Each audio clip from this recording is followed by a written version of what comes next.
Selamat pagi Bapak Ibu, saudara-saudari yang dikasihi Tuhan. Kita masih ada dalam suasana Paskah. Bacaan kita pagi hari ini diambil dari Markus pasal 16 ayat 9 dan 10. Setelah Yesus bangkit pagi-pagi pada hari pertama minggu itu, ia mula-mula menampakkan dirinya kepada Maria Magdalena. Daripadanya, Yesus pernah mengusir 7 setan. Lalu perempuan itu pergi memberitahukannya kepada mereka yang selalu mengiringi Yesus dan yang pada waktu itu sedang berkabung dan menangis. Pada saat Yesus dibangkitkan, perempuan-perempuan ini menjadi saksi pertama yang menyaksikan kubur yang kosong. Kita mau melihat sebuah realitas dari kisah ini, bahwa ada saksi mata, kubur yang kosong. Saksi mata, tempat di mana Yesus dibaringkan sudah kosong. Yesus tidak ada di kubur itu. Saksi yang melihat sendiri, saksi yang mengetahui sendiri, menjadi kunci dari sebuah pengalaman. Di dalam kisah kita dikatakan bahwa Maria Magdalena, seorang perempuan yang pernah diselamatkan oleh Tuhan Yesus dari 7 setan, setelah melihat kubur Yesus kosong, kemudian dia menjumpai murid-murid Yesus yang lain yang sedang menangis dan berkabung. Lalu dia memberitahukan apa yang dia lihat, dia menceritakan apa yang dia alami di kubur Yesus. Dia memberi dirinya sebagai sebuah kesaksian. Dia menempatkan dirinya di hadapan murid-murid yang lain sebagai saksi hidup. Bapak, Ibu, saudara-saudari yang dikasihi Tuhan, kita tahu menjadi saksi tidak mudah. Salah satu resiko dari seorang saksi adalah tidak dipercaya. Karena itu kalau kita melihat atau membaca ayat 11, di sana kita tahu bahwa murid-murid itu tidak percaya pada berita yang dibawa oleh Maria Magdalena. Bukan saja karena Maria Magdalena perempuan yang suaranya tidak didengar, tetapi juga adalah hal yang sulit untuk dipercaya orang yang mati hidup kembali. Walaupun para murid sudah menyaksikan sendiri bagaimana Yesus membangkitkan anak Yairus dan Lazarus. Tetapi ini adalah sesuatu yang luar biasa, spektakuler, sehingga tidak mudah untuk menjadi percaya pada saat mendengarnya. Setiap dari kita senang mendengar kesaksian.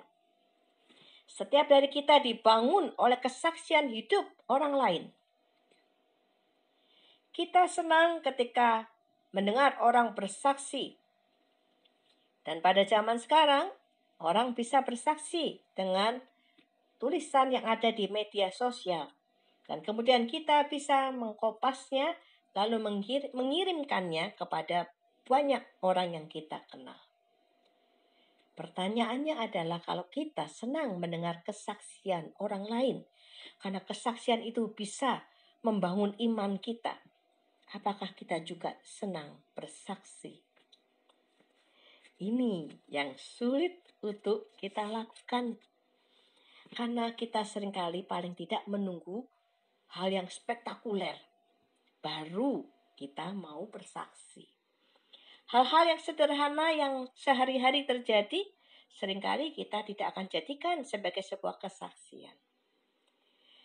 Bersaksi itu bisa melalui kata-kata, bisa melalui tulisan-tulisan yang kita bisa posting di media sosial, bisa juga melalui tindakan dan perbuatan kita, tetapi juga bisa melalui lagu dan pujian.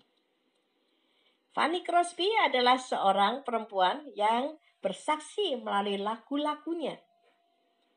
Dia meninggal pada usia 95 tahun. Dan seumur hidupnya nyaris dia buta. Tetapi Tuhan memberikan kepadanya talenta untuk menciptakan lagu. Ada 8.000 lagu yang sudah diciptakan oleh Fanny Crosby. Dan lagu-lagu rohani yang diciptakan oleh Fanny Crosby adalah lagu-lagu yang berdasarkan pada pengalaman hidupnya secara pribadi. Fanny Crosby tidak sekedar menciptakan lagu, tetapi Fanny Crosby sedang bersaksi kepada dunia sepanjang zaman.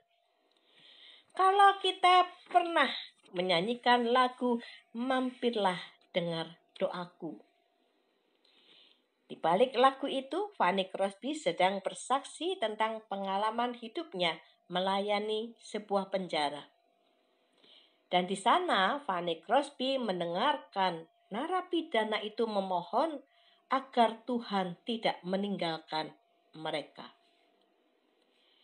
Ketika kita menyanyikan lagu "Selamat di Tangan Yesus", kita sedang ada di dalam kesaksian Fanny Crosby pada saat putri yang dilahirkan itu meninggal. Sesaat sesudah dilahirkan, sang putri meninggal. Di tengah-tengah duka cita kehilangan sang putri, Fanny Crosby meyakini betul bahwa putrinya selamat di tangan Yesus. Dan kalau kita menyanyikan lagu "Di Jalanku Ku Diiring", di sana kita akan melihat sebuah kesaksian seorang Fanny Crosby yang begitu meyakini Allahnya hidup sehingga sanggup memenuhi kebutuhan hidupnya sehari-hari walaupun dalam satu kehidupan yang sangat sederhana. Pada suatu hari, Fanny Crosby tidak memiliki uang untuk membeli makanan bagi keluarganya, bagi anak-anaknya. Mereka berkumpul di sekitar meja makan dengan meja yang kosong. Mereka berdoa di sana. Lalu ada seorang yang mengetuk pintu rumahnya. Dan orang ini memberikan sebuah sampul atau amplop kepada Fanny Crosby yang ternyata berisi $5. Hari itu Fanny Crosby bisa makan bersama dengan anak-anaknya. Fanny Crosby melihat Allahnya hidup sehingga dia dipelihara oleh Allah. Bapak, Ibu, dan saudara-saudari yang dikasihi Tuhan, ketika kita menjadi sebuah kesaksian yang menceritakan tentang pengalaman pribadi kita bersama dengan Tuhan, maka sesungguhnya ada begitu banyak jiwa yang diselamatkan oleh kesaksian kita. Lagu-lagu Fanny Crosby adalah lagu-lagu yang berkumandang sepanjang zaman. Dan sepanjang zaman banyak jiwa diselamatkan. Sepanjang zaman banyak orang dikuatkan imannya melalui lagu-lagu dari Fanny Crosby.